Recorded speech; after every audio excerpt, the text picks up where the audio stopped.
Hello everyone, my name is Gulab Shah और आप सभी देख रहे हैं मेरा official channel D U education club. I hope आप सभी ठीक होंगे और आप सभी अपनी अपनी स्टडी बहुत अच्छे से कर रहे होंगे। देखिए, आज की जो मेरी वीडियो होने वाली है वो बीए ऑनर्स पॉलिटिकल साइंस की होने वाली है। बीए ऑनर्स पॉलिटिकल साइंस ये हमारा थर्ड सेमेस्टर होने वाला है।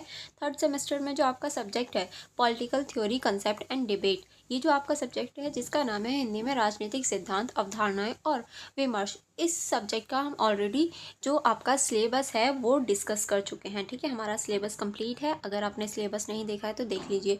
और आज की इस वीडियो में हम लोग इंपॉर्टेंट क्वेश्चन विद आंसर देखने वाले हैं जो कि आपके एग्जाम के पॉइंट ऑफ व्यू से बहुत ज़्यादा इंपॉर्टेंट है, या ये कहूँ जो बार बार रिपीट होते हैं वो क्वेश्चंस हम लोग देखेंगे। एंड अगर आपने ये वीडियोस देख ली तो आप पूरी बुक क्वेश्चन के माध्यम से ही पूरी बुक को कवर कर लेंगे। एंड देखिए, ये वाले बहुत सारे क्वेश्चंस हैं तो अलग अलग वीडियोस में आपको देखने को मिल सकते हैं। तो आप मेरे यूट्यूब चैनल को सब्सक्राइब कर लीजिए एंड बेल आइकन को प्रेस कर लीजिए ताकि जो मेरी अपकमिंग वीडियोज़ आएँ आप उनकी नोटिफिकेशन पहुँच जाए और आप उन्हें जल्द से जल्द देख पाएँ। चलिए फिर बिना देरी करें हम लोग स्टार्ट करेंगे। एंड अगर आपको नोट्स चाहिए, अगर आप सेल्फ स्टडी करना चाहते हैं तो नोट्स कहाँ मिलेंगे ये भी मैं आपको लास्ट में बता दूंगी, तो वीडियो के लास्ट तक बने रहिएगा। ठीक है, फर्स्ट क्वेश्चन है हमारा, रॉल्स के न्याय सिद्धांत की नारीवादी आलोचना पर चर्चा कीजिए। यानी रॉल्स का जो न्याय सिद्धांत है, इसका जो नारीवादी आलोचना है, इस पर आपको चर्चा करनी है क्योंकि रॉल्स का जो न्याय सिद्धांत है वो नारीवाद की आलोचना करता है। किस तरह से, चलिए देख लेते हैं। इसके परिचय में आप लिखेंगे, रॉल्स ने अपनी प्रसिद्ध पुस्तक अ थ्योरी ऑफ जस्टिस, जो कि उन्होंने 1971 में लिखी थी, में न्याय को निष्पक्षता के रूप में परिभाषित किया। यानी इनका मतलब था कि जो न्याय है वो निष्पक्ष होता है, वो किसी का पक्षपात नहीं करता। उन्होंने मूल स्थिति और अज्ञान का आवरण जैसी अवधारणाएं प्रस्तुत की। यानी इन्होंने मूल स्थिति और जो अज्ञान का आवरण है, ऐसी जो स्थिति है वो सामने रखी थी। आधार पर व्यक्ति को दो न्याय सिद्धांतों को चुनते हैं। यानी देखिए, इनके आधार पर ही जो व्यक्ति है वो दो न्याय सिद्धांतों को चुनते हैं। अब वो कौन कौन से होते हैं तो चलिए देखेंगे। पहला होता है हमारा समान मौलिक स्वतंत्रता, उसके बाद में हमारा होता है सामाजिक आर्थिक असमानताएं तभी स्वीकार्य जब वह सबसे कमज़ोर वर्ग के हित का हो। यानी सामाजिक आर्थिक जो असमानता है वो तब स्वीकार्य, यानी तब अपनाई जाएंगी वो जब सबसे कमज़ोर वर्ग से आ रहा होगा। ठीक है, हालांकि नारीवादियों ने इन सिद्धांतों की कई आधारभूत आलोचना भी की है। यानी नारीवादियों ने इन सभी चीज़ों की बहुत ज़्यादा आलोचना की है, आधारभूत। ठीक है, किस तरह से, तो पहली आप लिखेंगे परिवार और निजी क्षेत्र की उपेक्षा। किस तरह से इन्होंने कहा कि जो ये रॉल्स का सिद्धांत है, नारीवादियों का तर्क है कि परिवार और निजी क्षेत्र जो होते हैं उनकी उपेक्षा करता है। किस तरह से करता है, नारीवादियों का तर्क है कि रॉल्स ने न्याय की चर्चा मुख्यतः सार्वजनिक राजनीतिक क्षेत्र तक सीमित रखी और परिवार या घरेलू ढांचे को न्याय के मूल संस्थाओं का हिस्सा नहीं माना। यानी इन्होंने जो रॉल्स हैं, उन्होंने जो न्याय है वो सिर्फ सार्वजनिक या राजनीतिक जो क्षेत्र है वहीं तक सीमित रखा, बल्कि जो हमारा घरेलू या फिर पारिवारिक ढांचा है उसको न्याय के सिद्धांत से अलग रखा। क्या ये चीज़ सही है? तो नारीवादियों का मानना है गलत है, क्योंकि देखिए, अगर नारियों के साथ हिंसा हो रही है, क्या वो न्याय नहीं मांगेंगी? जाहिर सी बात है वो लोग न्याय मांगेंगी, पर रॉल्स के सिद्धांत के अनुसार तो वो न्याय में आता ही नहीं है, तो कैसे मांगेंगी न्याय? तो इसलिए जो नारीवादी हैं वो इसका विरोध करते हैं। जबकि लिंग आधारित असमानताओं की जड़ परिवार और निजी जीवन में ही पाई जाती है। और नारीवादियों का मानना है कि जो लिंग आधारित जो असमानता है वो कहाँ पाई जाती है? जाहिर सी बात है परिवार में ही पाई जाती है। स्टार्टिंग तो परिवार से ही होती है, तभी तो वो समाज में जाती है। अब अगर परिवार में ही न्याय, कानून, ऐसी चीज़ें नहीं होंगी तो उस चीज़ को कैसे रोकेंगे? इसीलिए नारीवाद जो है वो इसका विरोध करता है। ठीक है, नेक्स्ट अब हम देखेंगे लैंगिक असमानता की अनदेखी। किस तरह से जो लैंगिक असमानता है इनकी अनदेखी की है रॉल्स ने? इसमें आप लिखेंगे, रॉल्स के सिद्धांत मुख्यतः वर्ग, संपत्ति और अवसर की असमानता पर केंद्रित है, लेकिन यह पुरुष और महिला के बीच मौजूद सामाजिक सांस्कृतिक असमानताओं की पर्याप्त व्याख्या नहीं करता। यानी देखिए, ये जो है ये वर्ग, संपत्ति, अवसर की जो असमानता है उन पर तो केंद्र करता है, लेकिन स्त्री और पुरुष के बीच जो असमानता है, सामाजिक सांस्कृतिक असमानता है, भेदभाव है, उन पर ध्यान नहीं देता, तो इस वजह से इसकी भी बुराई की है। नेक्स्ट अब हम देखेंगे मूल स्थिति की आलोचना, किस तरह से इन्होंने मूल स्थिति की जो आलोचना की है उसको देखेंगे। इसमें आप लिखेंगे नारीवादियों का कहना है कि रॉल्स की मूल स्थिति एक अमूर्त और लिंग तटस्थ अवधारणा है, पर वास्तव में व्यक्ति कभी भी लिंग निरपेक्ष नहीं होता। यानी इन्होंने जो मूल स्थिति बताया है, जो अच्छी स्थिति बताई है, वो अमूर्त है, वो रियल लाइफ में नहीं हो सकती, क्योंकि जो लिंग आधारित तटस्थता है वो वास्तव में होती है, ना कि अमूर्त स्थिति, या ये कहूँ मूल स्थिति नहीं होती। इनके अनुभव और पहचान सामाजिक संरचना में गहराई से प्रभावित होती है। ठीक है, अब हम आगे चलेंगे। आगे हम देखेंगे कैरोल पैटमैन और सुसेन ओकिन की आलोचना, यानी इन लोगों ने भी आलोचना की है। किस तरह से इन लोगों ने आलोचना की है आपको नाम पता होनी चाहिए।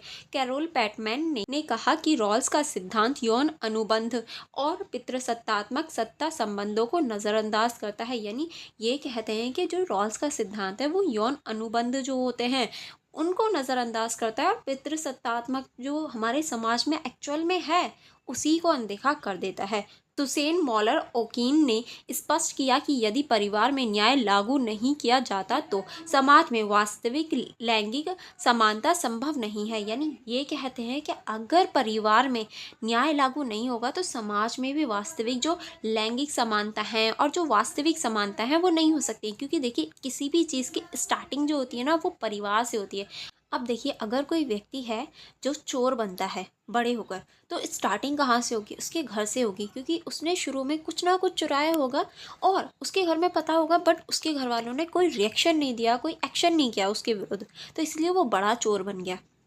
तो किसी भी चीज़ की अच्छी या बुरी चीज़ की जो स्टार्टिंग होती है वो घर से होती है, क्योंकि बच्चे की जो सबसे पहली क्लास होती है वो उसका घर होता है, जिसकी वजह से ही जो समाज में बदलाव हैं वो होते हैं। ठीक है, चलिए आगे बढ़ेंगे। आगे अब हम देखेंगे नारीवादी वैकल्पिक दृष्टिकोण। इसमें आप लिखेंगे नारीवादी सिद्धांतकार मानते हैं कि न्याय केवल वितरण का प्रश्न नहीं बल्कि देखभाल, मान्यता और सत्ता संबंधों के पुनर्गठन का भी प्रश्न है। यानी न्याय जो है वो केवल वितरण का प्रश्न नहीं है कि भैया बांट दो, नहीं, वो देखभाल का, मान्यता का और जो सत्ता संबंध है उनका पुनर्गठन का भी प्रश्न है, ताकि सारी चीज़ें सुव्यवस्थित चल सकें। आई होप आपको क्वेश्चन समझ में आया होगा। अब हम देखेंगे निष्कर्ष। निष्कर्ष में आप लिखेंगे इस प्रकार नारीवादी आलोचना यह दिखाती है कि रॉल्स का न्याय सिद्धांत यद्यपि आधुनिक राजनीतिक दर्शन में महत्वपूर्ण है, किंतु लैंगिक असमानता और निजी जीवन की सत्ता संरचना को अनदेखा करता है। यानी ये जो सिद्धांत है रॉल्स का, ये जो आधुनिक राजनीतिक आदर्शवाद है या राजनीतिक दर्शन है उसके लिए तो इम्पॉर्टेंट है, लेकिन जो हमारी लैंगिक असमानता है, निजी जीवन है, हमारा जो पारिवारिक जीवन है, उसके लिए ये अनदेखी करता है, उस पर ध्यान नहीं देता। नारीवादियों का मत है कि जब तक न्याय की अवधारणा परिवार और लैंगिक संबंधों तक विकसित नहीं होती तब तक वास्तविक समानता स्थापित नहीं हो सकती। यानी ये लोग मानते हैं कि अगर हमारा जो न्याय है वो परिवार से स्टार्ट नहीं होगा ना, जो हमारी लैंगिक संबंध हैं, जहाँ हमारे लैंगिक संबंध बनते हैं, जो हमारा परिवार है, जो हमें एक्चुअल में शिक्षित करता है, अगर हम वहाँ न्याय नहीं लाएंगे तो हमारा जो वास्तविक न्याय है या समाज में न्याय है वो तब तक नहीं होगा। क्योंकि एक बच्चे को अच्छा और बुरा जो भी सीख मिलती है वो बचपन से मिलती है, और बचपन से मिलने का मोटिव ही ये होता है कि बड़ा होकर जो बच्चा है वो या तो अच्छा बनेगा यानी पॉजिटिव बनेगा, या फिर नेगेटिव बन जाएगा, बुरा बन जाएगा, चोर बन जाएगा। तो ये सारी जो चीज़ें हैं, ये सारी जो स्किल्स हैं, या ये कहूँ ये सारी जो शिक्षा है वो परिवार से ही मिलती है, इसीलिए न्याय का परिवार में होना ज़रूरी है। ठीक है, चलिए नेक्स्ट क्वेश्चन देखेंगे। नेक्स्ट क्वेश्चन है हमारा जे.एस. मिल द्वारा व्यक्ति भाषण और अभिव्यक्ति की स्वतंत्रता के महत्व पर चर्चा कीजिए। यानी जे.एस. मिल ने जो व्यक्ति भाषण और अभिव्यक्ति की जो स्वतंत्रता बताई है उसके बारे में आपको डिस्कस करना है, उसके महत्व पर आपको चर्चा करनी है। ठीक है, तो आपको क्वेश्चन समझ में आया होगा। चलिए फिर इसको स्टार्ट करेंगे। किस तरह से इसमें देखेंगे, जॉन स्टुअर्ट मिल यानी जे.एस. मिल, यानी देखिए इनका जो फुल नेम है वो जॉन स्टुअर्ट मिल है, ये आपको पता होना चाहिए। ठीक है, ने अपनी प्रसिद्ध कृति ऑन लिबर्टी जो उन्होंने 1859 में लिखी थी, में व्यक्तिगत स्वतंत्रता और विशेष रूप से अभिव्यक्ति की स्वतंत्रता को उदारवादी दर्शनों के केंद्र तत्व माना है। यानी इन्होंने जो उदारवादी दर्शन है उनको केंद्र तत्व माना अपनी बुक के लिए। एंड देखिए, इनका नाम याद करने के लिए बहुत ईजी एक तरीका है, जॉन स्टुअर्ट मिल। अगर आपने एक चूहे की स्टोरी है, मतलब पूरी फिल्म है स्टुअर्ट के ऊपर, उसका नाम ही स्टुअर्ट होता है, चूहे का नाम, ठीक है। तो वो जो है एक फैमिली उसे अडॉप्ट करती है चूहे को अपने बेटे का भाई बनाने के लिए, तो वो एक लड़के का भाई बनता है स्टुअर्ट। तो उस स्टोरी से आप इनका नाम याद कर सकते हैं, जॉन स्टुअर्ट मिल, ठीक है। आई होप आपको ये पता चला होगा अगर आपने ये मूवी देखी है, ठीक है। चलिए आगे बढ़ेंगे। उनके अनुसार विचारों और अभिव्यक्ति की स्वतंत्रता न केवल व्यक्ति के विकास के लिए बल्कि समाज की प्रगति के लिए भी अनिवार्य है। यानी ये कहते हैं कि जो हमारे विचार हैं, अभिव्यक्ति की स्वतंत्रता है, वो किसी व्यक्ति के लिए नहीं बल्कि हमारे समाज की प्रगति के लिए भी इम्पॉर्टेंट है।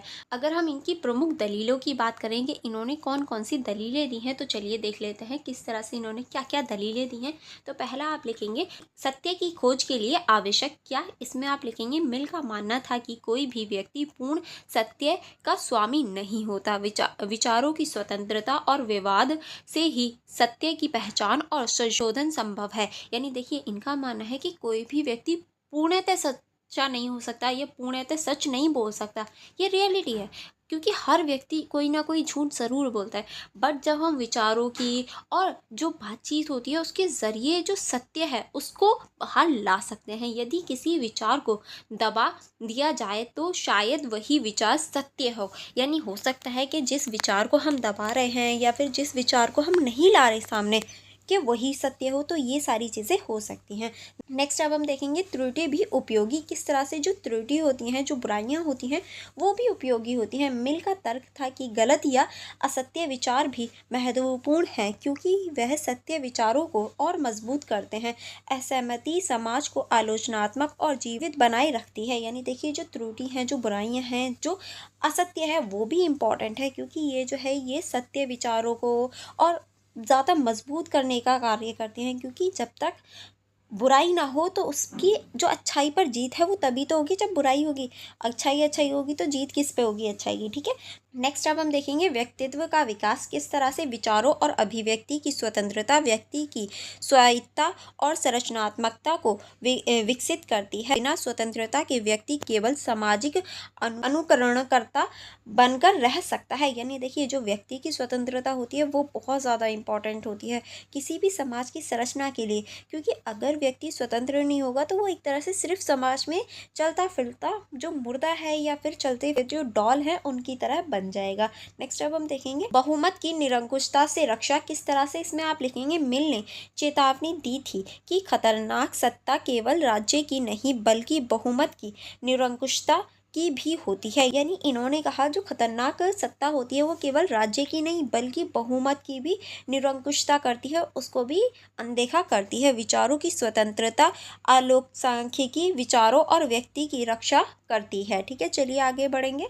आगे अब हम देखेंगे लोकतांत्रिक समाज का आधार। लोकतांत्रिक समाज का क्या आधार होता है? इसमें आप लिखेंगे लोकतंत्र तभी जीवित रह सकता है जब नागरिकों को आलोचना और असहमति प्रकट करने का अधिकार हो। यानी लोकतंत्र तभी तो होगा जब नागरिक अपनी सहमति और असहमति दिखा सकेंगे। अभिव्यक्ति की स्वतंत्रता लोकतांत्रिक संवाद को उत्तरदायित्व का आधार देती है। यानी जो अभिव्यक्ति की स्वतंत्रता है वो जो हमारा लोकतंत्र है उसको बढ़ाने और उसको आगे करने के लिए उत्तरदायी होती है, ठीक है। आगे हम चलेंगे निष्कर्ष की ओर। इसमें आप लिखेंगे इस प्रकार जे.एस. मिल ने अभिव्यक्ति की स्वतंत्रता को व्यक्तिगत स्वतंत्रता, सामाजिक प्रगति और लोकतांत्रिक मूल्य के आधार पर माना। यानी इन्होंने ये जो व्यक्तिगत स्वतंत्रता है, सामाजिक प्रगति है और लोकतांत्रिक मूल्य है उनका आधार माना। उन्होंने इसे न केवल राजनीतिक आधार बल्कि मानवीय गरिमा और बौद्धिक विकास का मूल स्तंभ भी माना है। आज भी उदार लोकतांत्रिक व्यवस्था में मूल का यह दृष्टिकोण प्रासंगिक और प्रेरणा स्रोत है। यानी आज भी ये बहुत ज़्यादा इम्पोर्टेंट माना जाता है, ठीक है। चलिए नेक्स्ट क्वेश्चन देखेंगे। नेक्स्ट क्वेश्चन है हमारा, स्वतंत्रता का क्या अर्थ है? स्वतंत्रता के विभिन्न धारणाएं बताइए। यानी इस क्वेश्चन में आपको स्वतंत्रता का आखिर होती क्या है, स्वतंत्रता का क्या अर्थ है, ये आपको बताना है और इसकी कौन कौन सी धारणाएं हैं ये आपको बतानी है। चलिए देखेंगे परिचय से। स्वतंत्रता राजनीतिक सिद्धांत का एक केंद्रीय विचार है। सामान्यतः स्वतंत्रता का अर्थ है व्यक्ति का बिना किसी अनुचित बाधा के अपनी इच्छा अनुसार कार्य करना। यानी देखिए, स्वतंत्रता का अर्थ ही यह है कि बिना किसी रोक टोक, बिना किसी बाधा के वो अपनी इच्छा से कोई भी कार्य कर सके। परंतु राजनीतिक चिंतकों ने इसे अलग अलग दृष्टिकोण से समझा और जितने भी राजनीतिक चिंतक हैं उन्होंने सभी ने जो स्वतंत्रता है उसकी अलग अलग परिभाषा दी है। स्वतंत्रता का अर्थ, अगर हम स्वतंत्रता के पर्टिकुलर अर्थ की बात करें तो इसमें आप लिखेंगे स्वतंत्रता केवल बाधा रहित स्थिति नहीं बल्कि ऐसी सामाजिक राजनीतिक स्थिति है जिसमें व्यक्ति अपनी क्षमताओं का विकास करता है। यानी जो स्वतंत्रता है वो सिर्फ एक बाधा रहित स्थिति नहीं है कि जिसमें कोई बाधा ना हो, बल्कि एक ऐसी स्थिति है जहां सामाजिक राजनीतिक परिप्रेक्ष्य हो और जिसमें व्यक्ति अपनी क्षमता के अनुसार विकास कर सके। यह व्यक्ति और राज्य अधिकार और कर्तव्य तथा बाधा और अवसर के बीच संतुलन से जुड़ी हुई होती है। ठीक है, नेक्स्ट अब हम देखेंगे स्वतंत्रता की प्रमुख धारणाएं। अगर स्वतंत्रता की प्रमुख धारणाओं की बात करें तो चलिए इसमें आप लिखेंगे नकारात्मक स्वतंत्रता। नकारात्मक स्वतंत्रता किस तरह से? देखिए, नकारात्मक और सकारात्मक स्वतंत्रता दोनों ही इंपॉर्टेंट है, आपको पता होनी चाहिए। तो पहले आप लिखेंगे प्रतिपादक में आप लिखेंगे थॉमस हॉब्स, J.S. मिल, टाया बर्लिन। ठीक है, ये इसके प्रतिपादक है। अगर अर्थ की बात करें तो व्यक्ति के कार्य क्षेत्र में बाहरी बाधाओं या हस्तक्षेप को हटाना ही हमारा नकारात्मक स्वतंत्रता होती है। प्रश्न, मुझ पर कौन हस्तक्षेप कर रहा है? यानी मुझ पर कौन हस्तक्षेप कर रहा है, ये इसका प्रश्न रहता है कि कोई भी मुझ पर हस्तक्षेप नहीं कर सकता। अगर आलोचना की बात करें तो ये केवल बाधा का अभाव मानकर स्वतंत्रता को बहुत सक्रिय कर सकता है। ठीक है, अगर सकारात्मक स्वतंत्रता की बात करें तो प्रतिपादक जो है वो T.H. ग्रीन, रूसो, हेंगेल, ये सभी इसके प्रतिपादक हो जाएंगे। ठीक है, आगे चलेंगे। अगर सकारात्मक स्वतंत्रता के अर्थ की बात करें तो आत्मनिर्णय, आत्मविकास और सामूहिक हित में सहभागिता की क्षमता रखते हैं। ठीक है, अगर प्रश्न की बात करें तो मैं अपने जीवन का स्वामी कैसे बनूं, इसमें यह होता है कि मैं अपने जीवन का कैसे स्वामी बन सकता हूं, इस बात पर जोर होता है।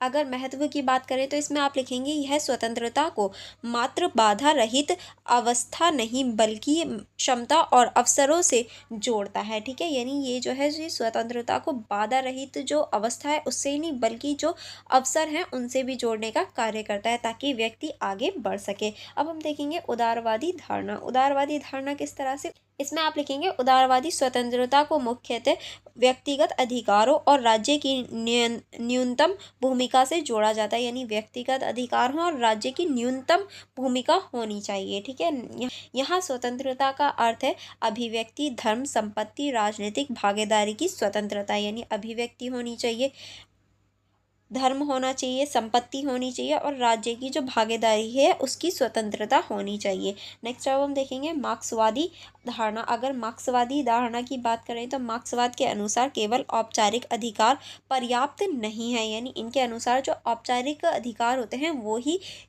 पूरी तरीके से पर्याप्त नहीं हो पाती, उसके अलावा भी कुछ चाहिए। वास्तविक स्वतंत्रता तभी संभव है जब आर्थिक शोषण और वर्ग असमानताएं समाप्त हों। यानी जो वास्तविक जो स्वतंत्रता है वो तभी हो पाएगी जब आर्थिक जो शोषण है, वर्ग जो असमानता है, ऊंच नीच है, वो जब समाप्त हो जाएगी तभी हमारी जो रियल स्वतंत्रता है वो होगी। इसीलिए स्वतंत्रता को सामाजिक आर्थिक संरचना से जोड़ा जाता है। ठीक है, इसीलिए जो स्वतंत्रता है उसे सामाजिक और आर्थिक जो संरचना है उससे भी जोड़ा जाता है।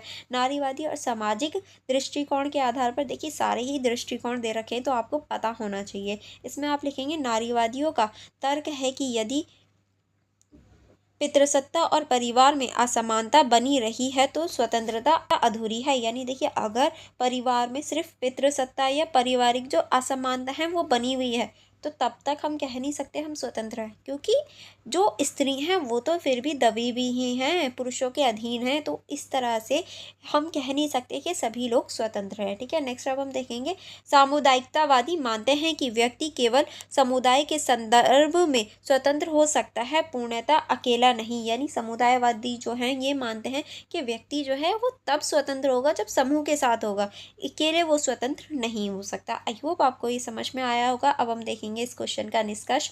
निष्कर्ष में आप लिखेंगे, स्वतंत्रता एक बहुआयामी अवधारणा है। नकारात्मक स्वतंत्रता व्यक्तिगत क्षेत्र की रक्षा पर बल देती है। यानी जो नकारात्मक स्वतंत्रता है वो व्यक्तिगत जो क्षेत्र होता है उस पर बल देने का कार्य करती है, जबकि सकारात्मक स्वतंत्रता क्षमता और आत्मविकास पर, यानी जो सकारात्मक स्वतंत्रता है वो क्षमता और आत्मविकास पर जोर देती है। ठीक है, आगे आप इसमें लिखेंगे, उदारवादी, मार्क्सवादी, नारीवादी और सामुदायिक दृष्टिकोण इसे और गहराई देते हैं। क्योंकि देखिए जो उदारवादी हैं, मार्क्सवादी हैं, नारीवादी है, सामुदायिकवादी हैं, इन सभी का जो दृष्टिकोण है वो अलग अलग है। इसीलिए स्वतंत्रता को समझना केवल बाधा का अभाव नहीं बल्कि व्यक्ति और समाज दोनों की संभावनाओं को पहचानना है। क्योंकि व्यक्ति क्या चाहता है और समाज क्या चाहता है, दोनों की जो संभावना है उनको पहचानना ही हमारा स्वतंत्रता है, ना कि सिर्फ जो बाधाएं हैं उनको रोक देना। आई होप आपको यहाँ तक सारे क्वेश्चन समझ में आ गए होंगे। इससे आगे के जो क्वेश्चन है वो हम लोग नेक्स्ट वीडियो में करेंगे। For more videos, for more connectivity, आप मेरे यूट्यूब चैनल को सब्सक्राइब कर लीजिए एंड बेल आइकन को प्रेस कर दीजिए। एंड आप मेरा टेलीग्राम ग्रुप ज्वाइन कर सकते हैं फॉर मोर एंड आप मेरा टेलीग्राम ग्रुप ज्वाइन कर सकते हैं। अगर आपको कोई भी डाउट हो या कोई भी कन्फ्यूजन हो तो आप मुझसे वहाँ पूछ सकते हैं, अदरवाइज़ कमेंट बॉक्स में भी पूछ सकते हैं। एंड अगर आपको पर्टिकुलर किसी सब्जेक्ट की वीडियो चाहिए तो भी आप मुझे मेरे टेलीग्राम ग्रुप में आकर बता सकते हैं। एंड उसके बाद में आप मेरा टेलीग्राम चैनल ज्वाइन कर सकते हैं। यहाँ आपको जो आपके नोट्स हैं वो प्रोवाइड करवा दिए जाएंगे, या SOL की तरफ से कोई भी ऑफिशियल नोटिस होगा तो आपको यहाँ प्रोवाइड करवा दिया जाएगा। लिंक आपको डिस्क्रिप्शन बॉक्स में मिल जाएगा। ये मेरी इंस्टा ID है, अगर आप चाहें तो मेरी इंस्टा ID भी चेकआउट कर सकते हैं। वहाँ पर भी आपको आपकी स्टडी से रिलेटेड सारी इन्फॉर्मेशन मिल जाएगी। ठीक है, चलिए आप वीडियो को लाइक करना एंड अपने फ्रेंड्स के साथ शेयर करना मत भूलिएगा, क्योंकि ये वीडियो सिर्फ आपके लिए नहीं आपके फ्रेंड्स के लिए भी इम्पॉर्टेंट है। हम लोग मिलेंगे अब नेक्स्ट वीडियो में। Thank you for watching everyone.